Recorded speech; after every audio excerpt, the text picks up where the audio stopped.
Subscribe करें और bell दबाएं ताकि कोई खबर रह न जाए।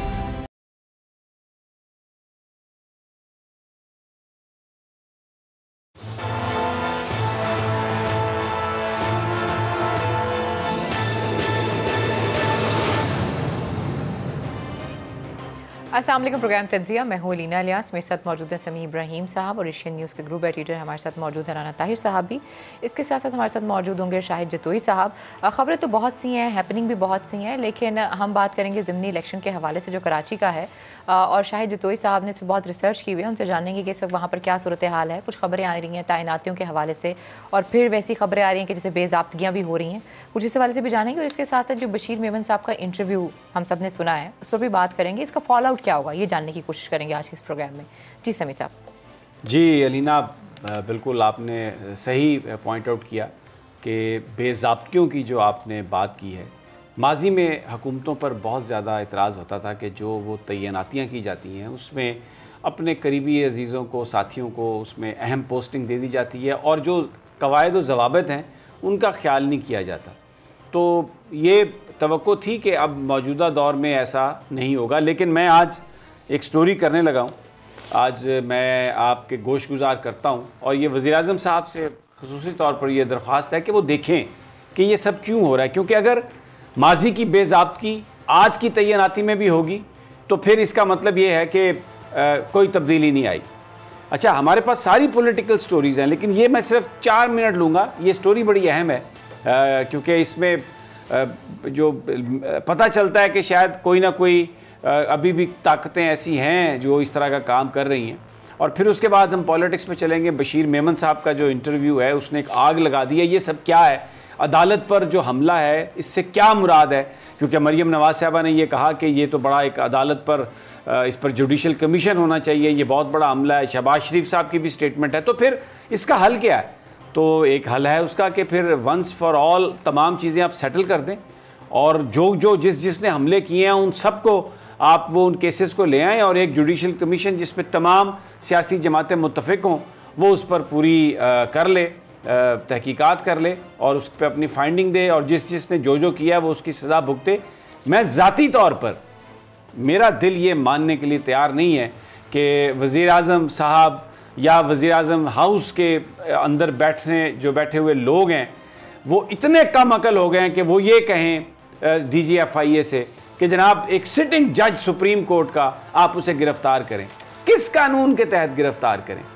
वो तो सदारती रेफरेंस क्वाश कर दिया सुप्रीम कोर्ट ने टेक्निकल ग्राउंड्स पर कि आपने जो इन्फॉर्मेशन ली जज साहब की जायदाद के हवाले से वो प्रॉपर तरीका नहीं आपने अपनाया और उस पर वो सदारती रेफरेंस क्वाश हो गया। कौन सा कानून है जिसके तहत आप एक सिटिंग जज ऑफ सुप्रीम कोर्ट को आप गिरफ्तार करेंगे? कौन सा मुकदमा? ऐसी ख्वाहिश कौन कर सकता है? बिल्कुल अकल नहीं मानती। लेकिन बहरहाल इसका तज्जिया करेंगे कि क्या है ये सारी सूरत हाल। बड़ा अहम है ये सारा मामला। लेकिन सबसे पहले मैं जो स्पेशल टेक्नोलॉजी जोन्स अथॉरिटी जो बनाई गई और इसका मकसद बनाने का ये था कि जो बेसिकली नॉलेज इकॉनमी है वही इक़्तिसादी तरक्की का बायस बनती है और उसके लिए एक सदारती ऑर्डिनेंस के ज़रिए 2 दिसंबर को ये एक बनाई गई अथॉरिटी बनाई गई जिसका मकसद ये था कि जो नॉलेज इकॉनमी है उसको हम ज़्यादा से ज़्यादा उसको प्रमोट कर सकें और तालीम, तहकीक और टेक्नोलॉजी की जो सनतें थी उनके दरमियान ताउन को यकीनी बनाया जाए। अब जो कारोबारी इदारे जो थे इसके तहत उनको 10 साल तक टैक्स छूट भी, मैं ये इसलिए बता रहा हूँ ये कितनी अहम पोस्ट है। और फिर जो दरामद करदा माल है उसको कस्टम ड्यूटीज़ और टैक्सों से इस्तिस्ना कैसे दिया जाए, बहुत ही टेक्निकल काम था ये जो स्पेशल टेक्नोलॉजी जोन अथॉरिटी का था। और इसमें 2021 फरवरी में CDA ने 100 एकड़ ज़मीन जो है वो भी इस अथॉरिटी को दे दी थी कि जनाब ये काम करें। बड़ा अच्छा काम, बड़ी तारीफ़। लेकिन अब हुआ क्या इसमें? अब इसके अंदर जो तैनाती है उसकी शफाफियत एक बड़ा सवाल है। जो अथॉरिटी के चेयरमैन जिनको बनाया गया मिस्टर आमिर हाशमी साहब, उनको जो इश्तिहार दिया गया उस इश्तिहार में अभी लोगों ने दरखास्तें देनी थी, लेकिन अभी वो टाइम ही नहीं गुजरा था और आमिर हाशमी साहब को तैनात कर दिया गया। और सुना बड़े ताकतवर आदमी हैं और बड़े ही बाख्तियार आदमी हैं और किसी से सीधे मुंह बात नहीं करते, जो बंदा भी बात करता है उसको डराते धमकाते हैं, ये मैंने सुना है।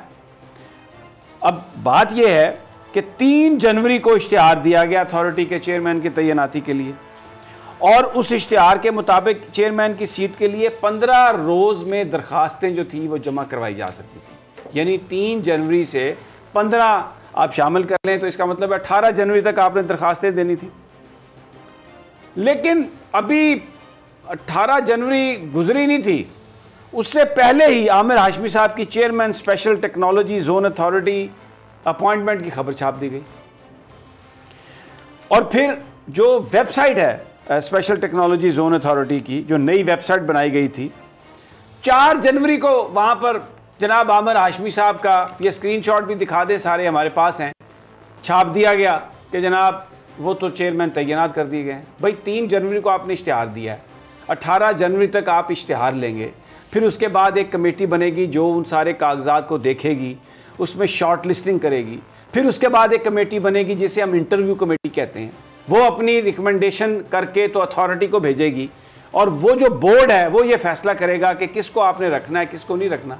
लेकिन आमिर हाशमी साहब तो इतने बाख्तियार हैं कि उन्होंने पहले ही से ये खबरें छपवा दी, चार्ज संभाल लिया। लेकिन टेक्निकली क्या हुआ कि जो उनकी तैनाती थी वो 16 फरवरी 2021 को, जो बाकायदा तैनाती है वो जारी की गई 16 फरवरी 2021 को, ताकि वो इश्तिहार की मुद्दत कंप्लीट हो जाए। लेकिन वेबसाइट पर लगा दिया गया कि जनाब वो हैं, वज़ीर-ए-आज़म सेक्रेटेरिएट से खबरें छाप दी गई कि जनाब उनको तैनात कर दिया गया। सारे जो इख्तियारात थे वहाँ पर वो बैठ गए वज़ीर-ए-आज़म सेक्रेटेरिएट में जाके, और उन्होंने इस अथॉरिटी को अमली तौर पर संभाल लिया।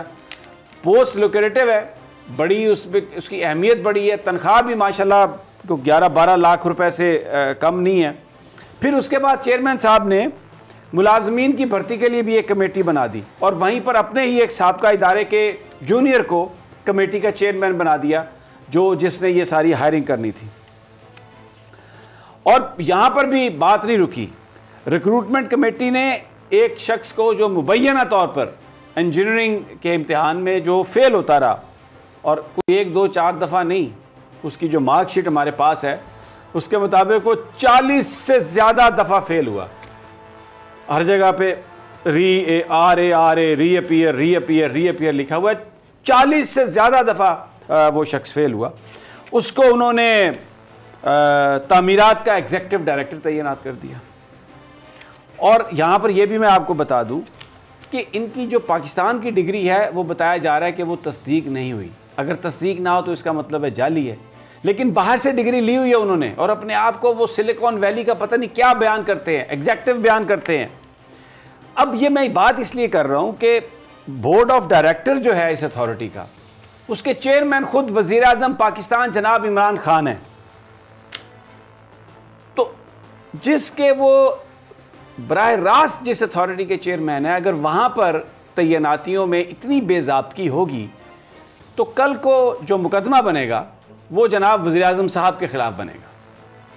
भले उन्होंने, मुझे यकीन है कि ये काम बाला करवाया गया होगा, लेकिन क्योंकि इस अथॉरिटी के चेयरमैन वज़ीर-ए-आज़म हैं, तो जो कुछ भी होगा उसके ज़िम्मेदार वो होंगे। तो आमिर हाशमी साहब जो हैं बड़े दबंग आदमी है, ये हमारा फोरम हाजिर है उनके लिए। अगर वो कुछ बयान करना चाहें अपनी साइड की स्टोरी तो आएँ, पूरा हम जितना ये टाइम दिया उतना ही टाइम आपको देंगे, हमारी आपसे कोई दुश्मनी नहीं है। लेकिन क्योंकि ये जो अथॉरिटी है इसके ज़िम्मे इतना अहम काम है कि अगर उस काम के लिए आप एक ऐसे शख्स को तैनात कर दें जो किसी लॉबी का नुमाइंदा हो, और जो एक अपने असर रसूख की वजह से आके अपनी तैनाती में ही तमाम बेज़ाब्तगियाँ करे और हर चीज़ के असूलों की धज्जियाँ उड़ा दे, तो फिर आगे जाके वो क्या करेगा। और ये बड़ा अहम है, ये जो शोबा है ये बहुत अहम शोबा है, और ये पाकिस्तान का मुस्तकबिल जो है उससे ये खेलने वाली बात है। तो ये मैंने इसलिए ये स्टोरी को रखा सामने। अमूमी तौर पर हम सियासी तड़का खबरें वो लोग ज़्यादा पसंद करते हैं, लेकिन वज़ीर-ए-आज़म साहब एक सवाल है ये कि माजी की हुकूमतों पर हम ये बात करते थे, और लोगों ने आपका साथ भी इसलिए दिया कि आप कहते थे मेरिटोक्रेसी, आपने हमेशा ये कहा कि वो कौमें बर्बाद हो गई जहाँ पर 2 कवानीन थे। तो ये ज़रा आमिर हाशमी साहब का केस ज़रा आप खुद मंगवाएं, देखें किसने ये सब कुछ किया। उनकी तैनाती कानूनी तौर पर तो 21 फरवरी को हुई, लेकिन ये खबरें देख लें, ये वेबसाइट की स्क्रीनशॉट्स हैं, ये देख लें कि ये पहले कैसे उनको बना दिया गया। तो ये तो एक बड़ा बहुत ही, ये तो ऐसा है कि आपने रात में सूरज निकाल दिया, दिन में चांद निकाल दिया आपने। ये तो एक बड़ी अजीब बात है। शाहिद साहब हमारे साथ मौजूद हैं। ये राना साहब, मैं माफी चाहता हूँ, ये हो सकता है आपके लिए बड़ी ड्राई स्टोरी हो, लेकिन मैं एज ए, क्योंकि लोगों ने बड़ी तवक्कुआत थी इमरान खान साहब, इमरान खान साहब का नारा ही मेरिट और मेरिट की बात थी। अब साहब की कहानी तो बाद में करते हैं, लेकिन दो तीन चीज़ें बड़ी अहम है। और एक तो ये कि जो कल का ज़िमनी इंतखाब है कराची का, ये फैसल वावडा साहब ने यहाँ से वो क्योंकि सेनेटर मुंतखब हुए, अब मुकाबला है PTI, पीपल्स पार्टी और नून लीग। तो कौन जीतता है, बड़ा ये अहम सवाल है। शाहिद जतोई जो हमारे ब्यूरो चीफ हैं और सिंध की पॉलिटिक्स पे ख़ास तौर पर और कराची की पॉलिटिक्स पर मैं जब भी मैंने उन्हें सुना है, बहुत ही वो एक समझदार और मामले पर नज़र रखने वाले वो सहाफ़ी हैं। और जो बोल्ड TV है, proud of having mister Shahid Jatoi as bureau chief Karachi. तो शाहिद साहब, कल का जो इलेक्शन है, ज़रा बताइए कि ये कहानी किस तरफ जाती हुई आपको नज़र आ रही है? बहुत शुक्रिया समी साहब, आपने जो मुझे वो किया, मैं इस काबिल नहीं हूँ, बहुत मेहरबानी। नहीं, आप हैं इस काबिल, आप हैं इस काबिल शाहिद साहब, इसीलिए यू अर्न दैट। ये मेरे लिए बहुत एजाज की बात है कि आप ये समझते हैं। मेरे लिए जिंदगी का हासिल है। मैं कल जो इलेक्शन हो रहा है, इसमें बुनियादी चीजें जो हैं, अगर कहीं और से मदाखलत ना हो तो ये हल्का जो है सब पार्टियों के लिए ओपन है। उसकी बुनियादी वजह ये है कि यहाँ मुख्तानी और नस्ली गिरोह जो हैं वो आबाद हैं, किसी एक गिरोह की अक्सरियत नहीं है। जैसे कि कराची के दूसरे हल्कों में है कि कहीं कोई लिसानी गिरोह है, कहीं कोई है, कहीं किसी पार्टी का सरसूख है, कहीं किसी पार्टी। यहाँ जो है ये हल्का ओपन है। और यहाँ जो है माजी में पीपल्स पार्टी वाले भी जीत चुके हैं, माजी में MQ वाले भी जीत चुके हैं, नून लीग वाले भी जीत चुके हैं, एक दफ़ा MMA के भी यहाँ रुकन कौमी असम्बली मुंतखब हुए हैं। ये मतलब सबके लिए ओपन है ये हल्का। और यहाँ जो है अच्छा, एक दिलचस्प बात यह है कि 1997 में सबसे पहला इलेक्शन वज़ीर-ए-आज़म इमरान खान ने यहाँ से लड़ा था, इसी हल्के से। और इसी वजह से लड़ा था कि यह हल्का ओपन है, यहाँ मुख्तलिफ लिसानी और नस्ली गिरोह रहते हैं। उस वक्त इमरान खान साहब को 2000 वोट पड़े थे, लेकिन बाद के इंतखाबात में यहाँ तहरीक इंसाफ ने जो है वो बहुत ज्यादा पोजीशन अपनी बेहतर बनाई। नाज बलोच ने फिर 23,000 से ज्यादा वोट लिए, सुबहान अली साहिल ने 24,000 से ज्यादा वोट लिए, और फिर लास्ट इलेक्शन में फैसल वाडा साहब जो हैं वो उन्होंने 45,000 वोट लिए। लेकिन उनके दूसरे जो मुकाबिल थे शहबाज शरीफ साहब, सिर्फ 723 वोटों का फर्क था, वो रह गए थे। शहबाज शरीफ साहब ने भी 44,000 कुछ वोट लिए थे। तो ये इस वक्त जो है यूं लग रहा है। अच्छा, ये बताइए, बड़ा अच्छा आपने ये बताया माजी का। ये बताइए कि मिफ्ता इस्माइल जो हैं, क्योंकि जो इकोनॉमी को देखने वाले लोग होते हैं वो बहुत ज़्यादा पब्लिक डीलिंग उनकी नहीं होती। शहबाज शरीफ तो एक पब्लिक फिगर थे, नवाज शरीफ साहब के भाई थे, नून लीग के कायद हैं वो तो उनकी एक पोजीशन मुख्तलिफ थी। लेकिन अभी जो मिफ्ता इस्माइल हैं, उनकी जो पॉपुलैरिटी है या उनका जो पर्सन टू पर्सन कांटेक्ट है या जिस तरह से वो कैंपेन चला रहे हैं, आपको लगता है कि वो जो नून लीग की हमायत है उसको अपने साथ वो इंटैक्ट रखने में कामयाब हो जाएंगे? शमी साहब, मिफ्ता इस्माइल साहब के जो वालिद हैं हाजी इस्माइल साहब, वहाँ उनका वेलफेयर का बहुत ज़्यादा काम है, इसलिए कि यहाँ मेमन कम्युनिटी के लोग बहुत बड़ी तादाद में यहाँ मौजूद हैं। उन्होंने कई वेलफेयर सेंटर्स बनाए हुए हैं। उनके वालिद ने कभी सियासी मकासद के लिए यहाँ वेलफेयर का काम नहीं किया, अपनी कम्युनिटी के लिए काम किया। मिफ्ता इस्माइल साहब जो हैं उस हल्के के लिए आज नबी नहीं हैं। उनके वालिद का बहुत काम है, उनके वालिद का बड़ा एहतराम है। उन्होंने बहुत सारी वेलफेयर ऑर्गेनाइजेशंस को पैटर्नाइज भी किया है, अपनी भी वेलफेयर ऑर्गेनाइजेशंस बनाई हैं। वहाँ उनके खैराती इदारे भी चलते हैं, बहुत पहले से चलते हैं। तो हाजी इस्माइल साहब का वहाँ ज़ाती तौर पर जो है बहुत ज़्यादा सरसूख है, ख़ास तौर पर मेमन कम्युनिटी में और दीगर कम्युनिटीज़ में भी। ठीक हो गया। तो अच्छा, ये यानी इसका मतलब है कि वो अजनबी, ये फैक्टर उनकी फेवर में जाएगा। अच्छा, तहरीक इंसाफ ने कैसे चलाई है कैंपेन? तहरीक इंसाफ ने कैसे चलाई है? तहरीक इंसाफ की जो अमजद अफरीदी साहब, उनके जो उम्मीदवार हैं, उनको टिकट देने पे तहरीक इंसाफ में इख्तलाफात पैदा हो गए थे। आपको याद होगा कि जहां से जो एक MPA हैं शहजाद अवान साहब ने, उन्होंने एहतजाजन MPA इस्तीफा दे दिया था और पार्टी की बुनियादी रुकनीत से भी इस्तीफा दे दिया था। वो मलिक इकबाल आवाम को टिकट दिलवाना चाह रहे थे। वो कह रहे हैं कि हमारी आवाम बिरादरी जो है वो बहुत ज्यादा है, यहाँ पार्टी वोट नहीं है, बिरादरी का वोट है, हम वोट ले सकते हैं, इसलिए जो है हमें टिकट दिया जाए। फिर उसके लिए खानी साहब ने भी यहाँ टिकट देने की कोशिश की थी, तो बहुत सारी यहाँ ग्रुपिंग हो गई थी। अब ये जो इख्तलाफात हैं इनको दबा दिया गया था, लेकिन जो कैंपेन चली तहरीक इंसाफ की, उसमें ये सारे गिरोह जिनमें इख्तलाफात थे वो यकजा नजर नहीं आए। कैंपेन के दौरान वो यकजा नजर नहीं आए।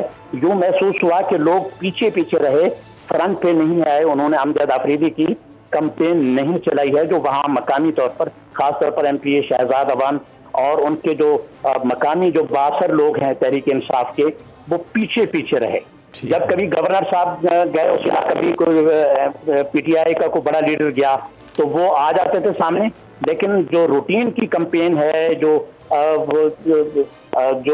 छोटे छोटे जलसे होते हैं या लोगों के घरों में जाना होता है, वो साथ नहीं रहे। ठीक हो गया, ये एक फैक्टर है। अच्छा, अब जो हुकूमत है वो तो पीपल्स पार्टी की है, सूबाई हुकूमत, ज़रा बड़ा एक उनका अहम होगा इसमें, क्योंकि गवर्नमेंट है, रिसोर्सेज उनके पास हैं। उनकी कैंपेन और उनकी पोजीशन कैसी है? जी, यहाँ कादर मंदोखेल साहब हैं, पीपल्स पार्टी के उम्मीदवार। उन्होंने पिछले इलेक्शन में 2018 में कोई 7,500 वोट लिए थे, और वो उस सूरत में लिए थे जब पीपल्स पार्टी एलानिया शहबाज शरीफ साहब की हिमायत कर रही थी। उस वक्त उन्होंने वो नहीं किए थे।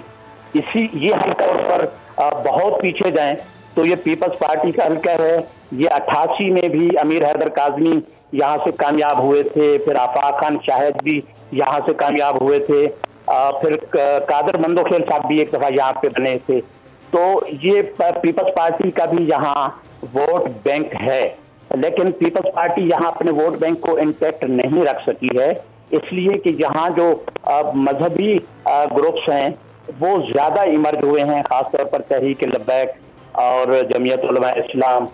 जो पख्तून बोलने वाली आबादी है वो में तकसीम हो गई है, वो जो है वो बहुत फैसला कुन उनका, मैं समझता हूँ कि पख्तून आबादी जो है उसका फैसला कुन किरदार है। एक बात मैं आपको बता दूं कि यहाँ जो कौमी असम्बली का हल्का है NH 249, यहाँ एक नीचे सूबाई असम्बली का हल्का है, यहाँ से कासिम तहरीक लब्बैक के इस वक्त रुकन सिंध असम्बली हैं।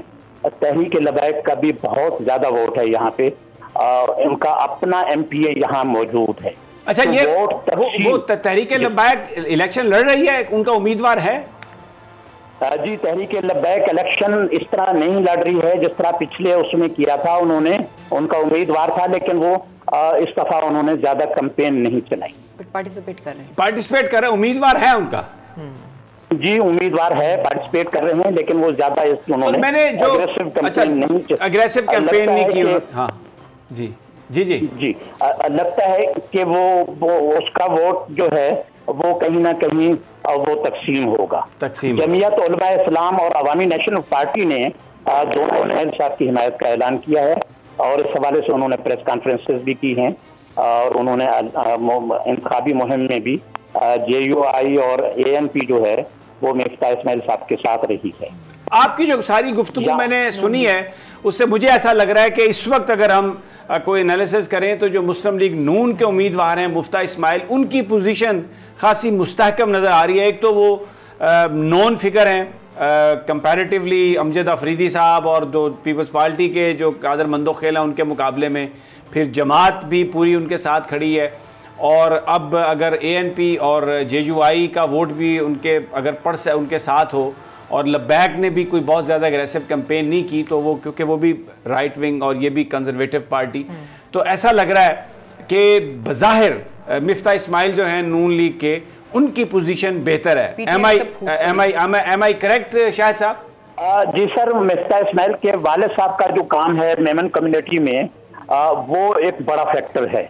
पार्टी के अलावा उनका जो जाती जो है वो उनकी फैमिली का जो काम है वहाँ पे, वो भी एक फैक्टर है।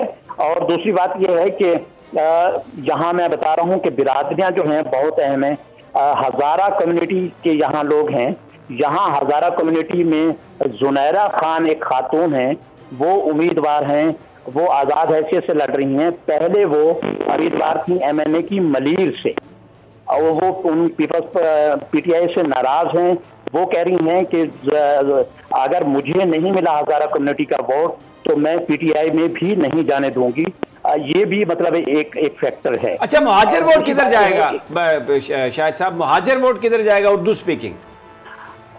जी, इसमें MQM के भी हैं उम्मीदवार, और पाक सरजमीन पार्टी के सरबराह मुस्तफा कमाल भी उम्मीदवार हैं। उनकी पोजीशन बड़े नॉन फिगर है नेशनली, उनकी क्या हैसियत सूरत हाल चल रही है वहाँ पर मुस्तफा कमाल साहब की? मुस्तफा कमाल का जो टारगेट है वो MQM का वोट बैंक है। वो समझते हैं कि MQM का जो वोट बैंक है वो उन्हें सपोर्ट करेगा, और MQM वाले जो हैं उन्होंने भी भरपूर अंदाज में अपनी मुहिम चलाई है वहाँ इस इलाके में।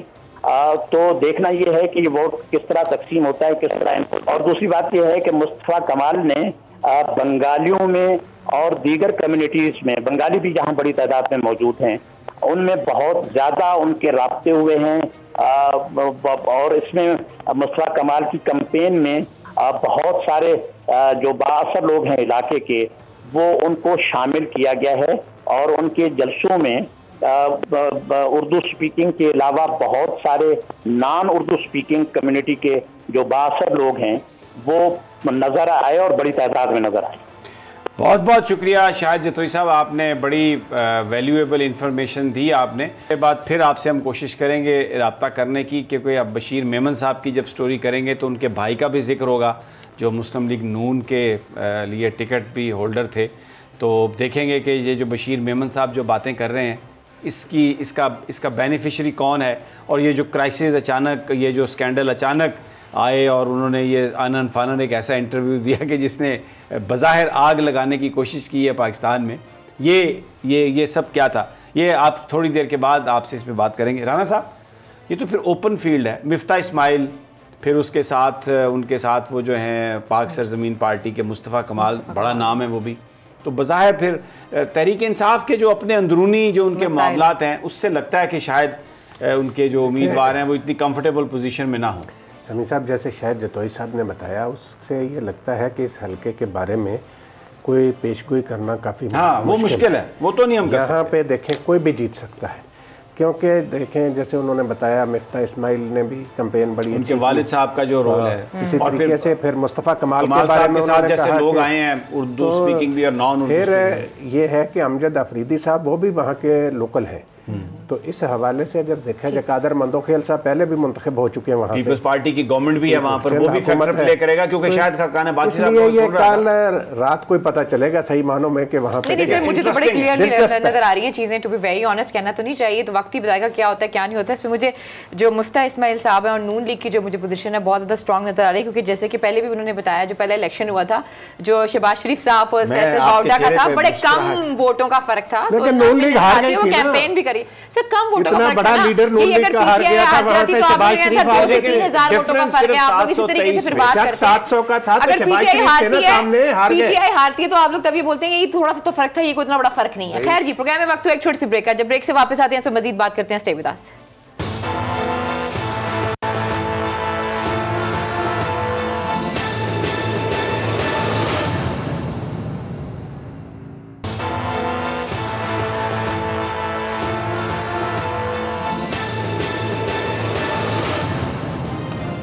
वेलकम बैक नाज़रीन, दफ़ा फिर आपको खुश आमदीद कहते हैं। अब बशीर मेमन साहब का जो इंटरव्यू है समी साहब, उस पर बात करेंगे। जी, मैं उस पर बात करना चाहता हूँ, क्योंकि बशीर मेमन साहब ने जो बात कही है, उन्होंने बड़ी संगीन बात कही है। उन्होंने कहा कि मुझे ये कहा गया कि काजी फायज़ साहब को गिरफ़्तार कर लें, बड़ा मुकदमा बनाया उनके ख़िलाफ़। तो ये और वज़ीर-ए-आज़म हाउस में ये बात कही, और उन्होंने कहा कि ये शहज़ाद अकबर साहब और फ़रोग नसीम साहब ने ये बात उनसे कही।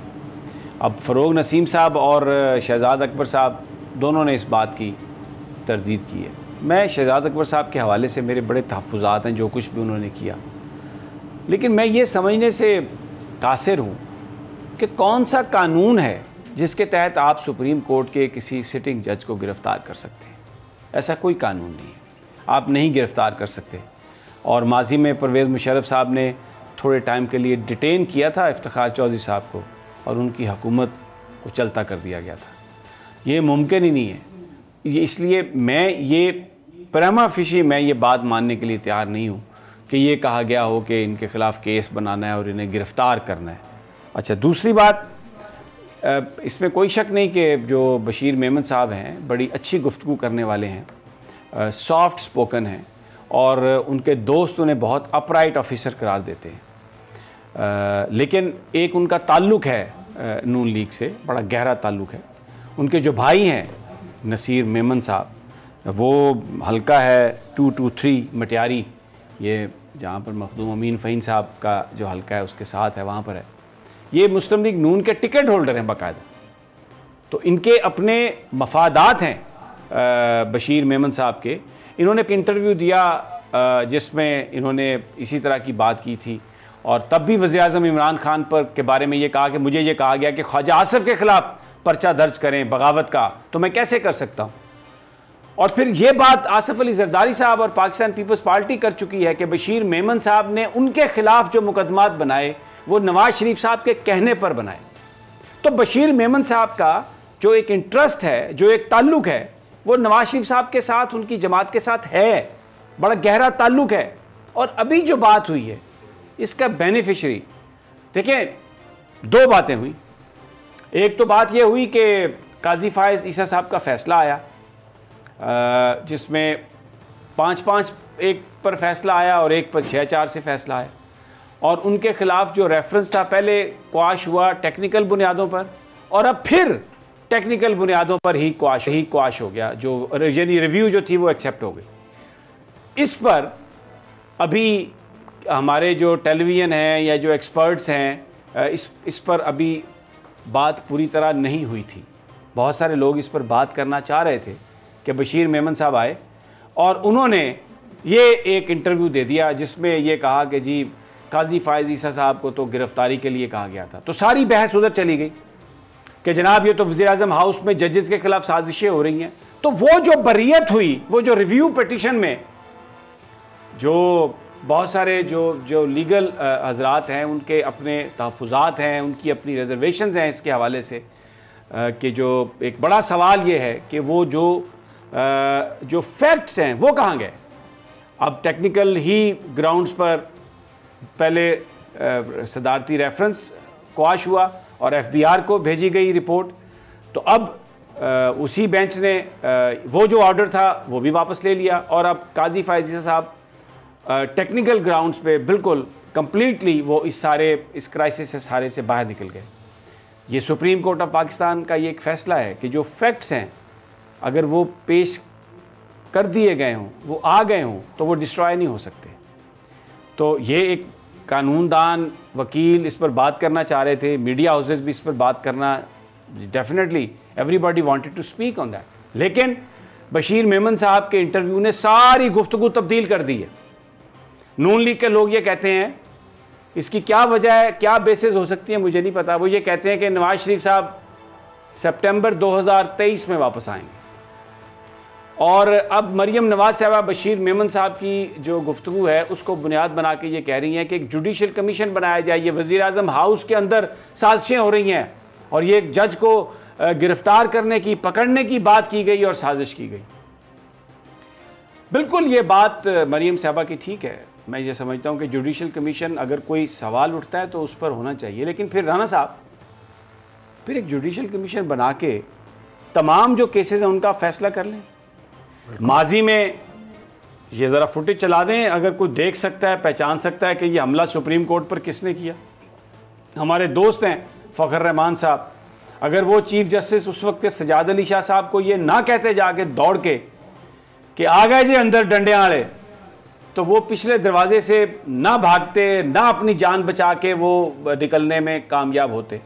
और वहाँ पर ये जो मॉब था जिसको लाहौर से लाया गया, शहबाज शरीफ साहब की मुबैना तौर पर उनकी हदायत पर लाया गया यहाँ पर, और नवाज शरीफ साहब वज़ीर आज़म थे, तो ये पता नहीं सुप्रीम कोर्ट के जजेस का क्या हाल होता।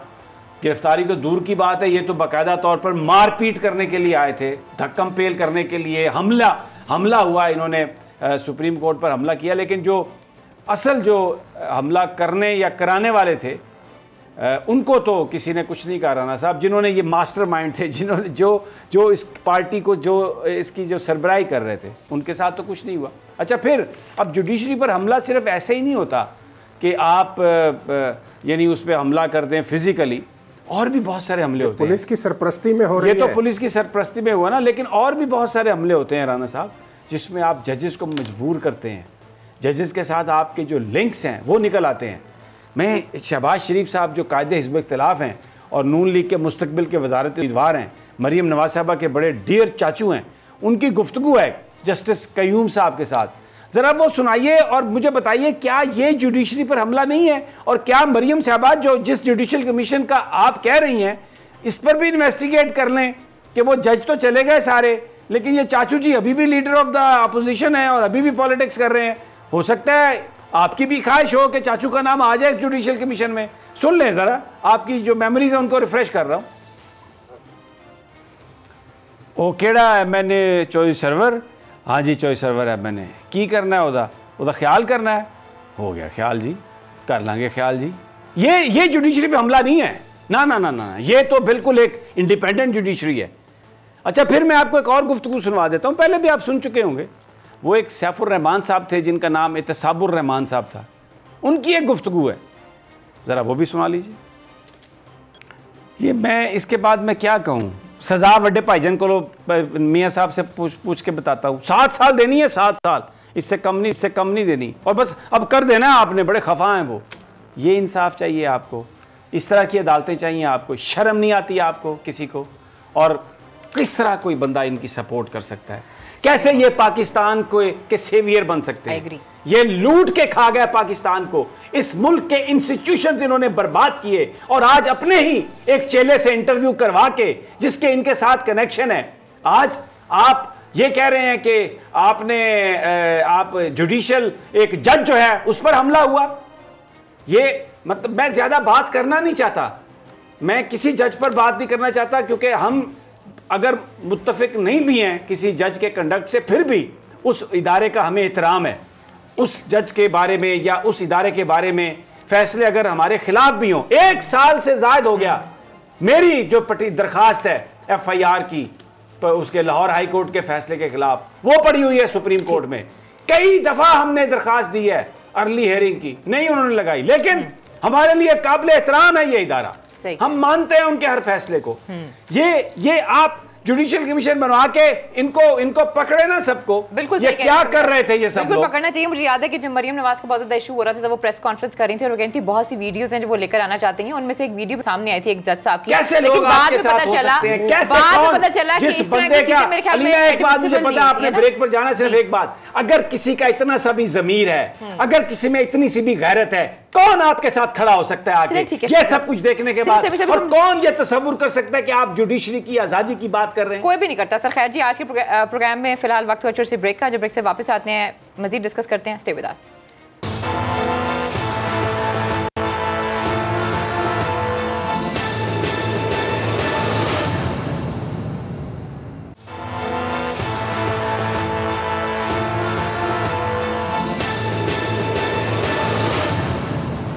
वेलकम बैक नाज़रीन, तो फिर आपको खुशामदीद कहते हैं जी समी साहब। अब बात यह है कि पाकिस्तान के किसी इदारे को ये छोड़ेंगे?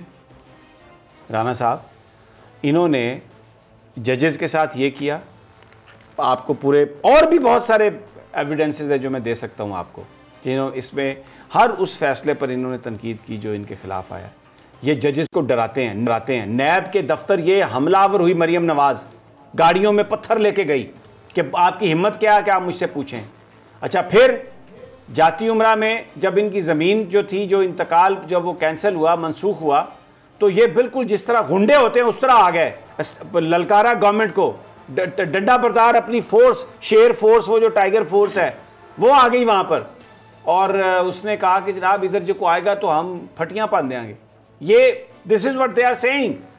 अब इन्होंने बात सुने, मैं इसकी कुछ ज़्यादा तफसील नहीं बताऊंगा, लेकिन एक शर्मनाक ट्वीट करवाया है इन्होंने अपने एक स्टूज से, जो एक साबिक सहाफ़ी था।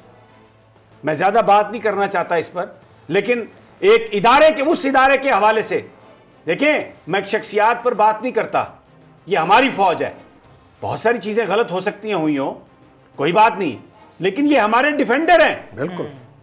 आप फिर एक घटिया ट्वीट, झूठा ट्वीट, आपको वो राजा दिल ने बहुत कहा कि ऐसी तो वैक्सीन नहीं लवा सके थे, पता नहीं लोग की क्लेम कर देने से की लवाया।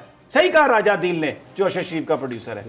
ये मुझे, मैं कहता हूं शर्मनाक है उसको बुनियाद बना के, और फिर कोई रिमोर्स नहीं है इनके चेहरे पे, कोई रिग्रेट नहीं है। वो जावेद लतीफ साहब मेरे दोस्त हैं, लेकिन अगर आप पाकिस्तान तोड़ने की बात करेंगे, अगर आप अपने करप्ट लीडर्स को पाकिस्तान पर मुकद्दम रखने की बात करेंगे, तो हम इस पर तनकीद करेंगे।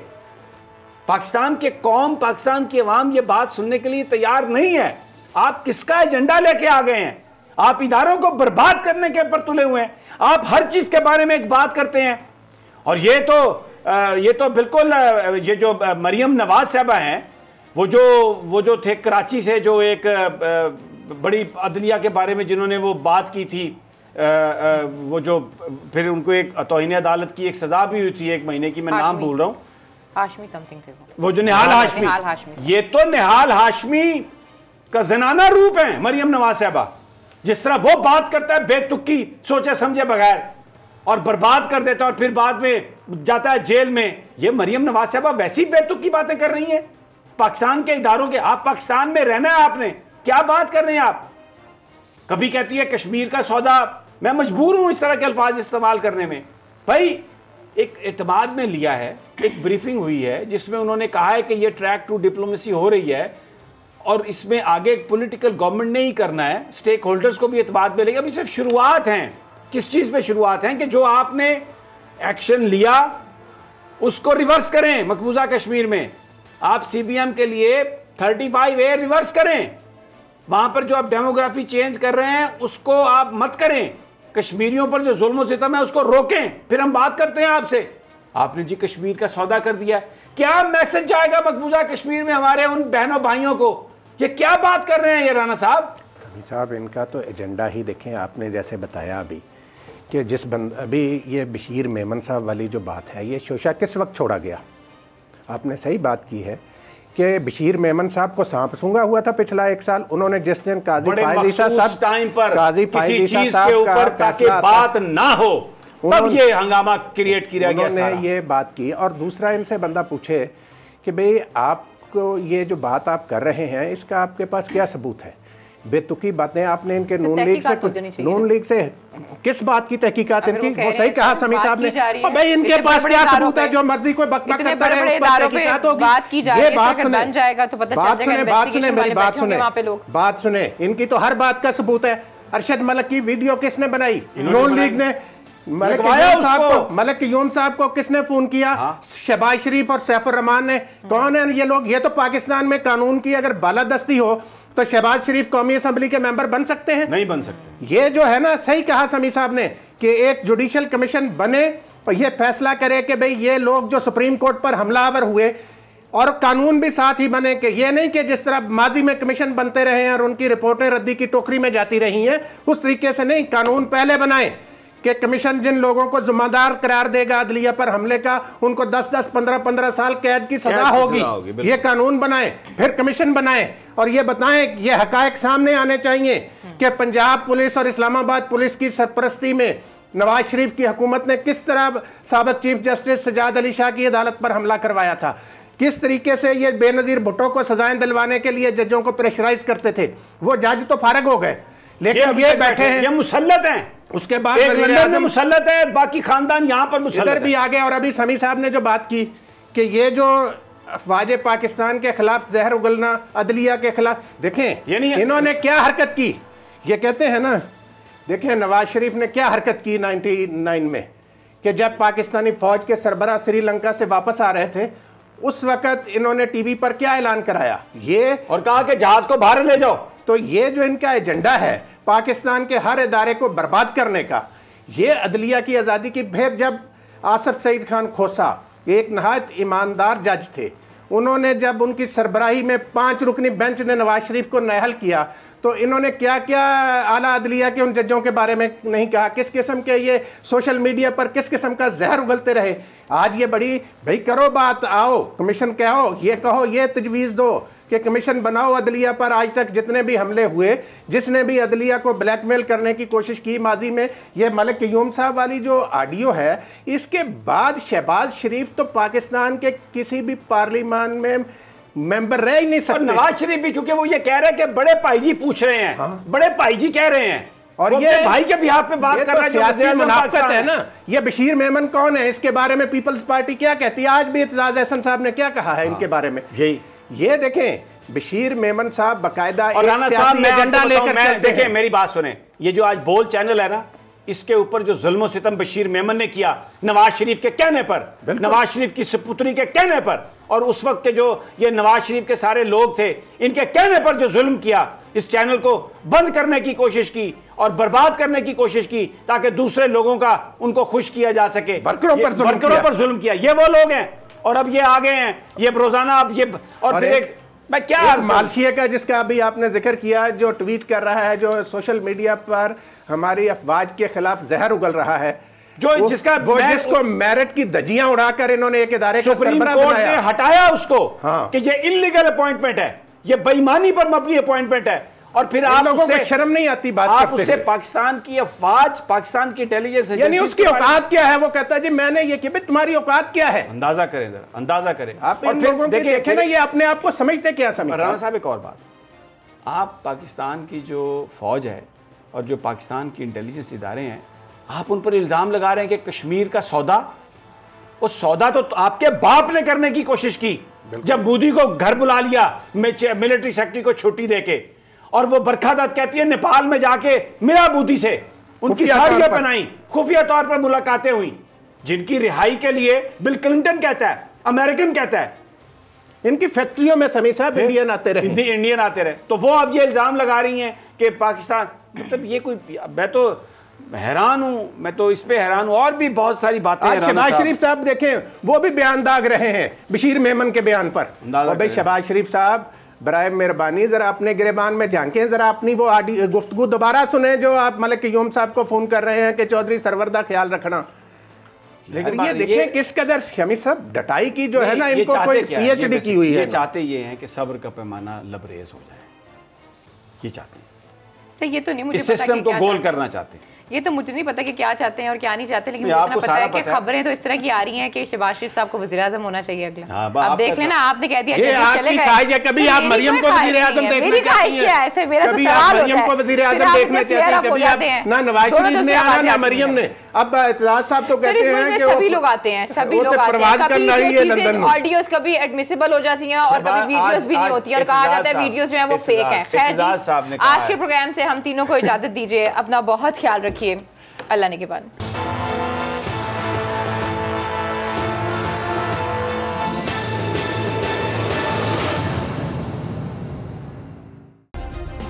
सब्सक्राइब करें और बेल दबाएं ताकि कोई खबर रह न जाए।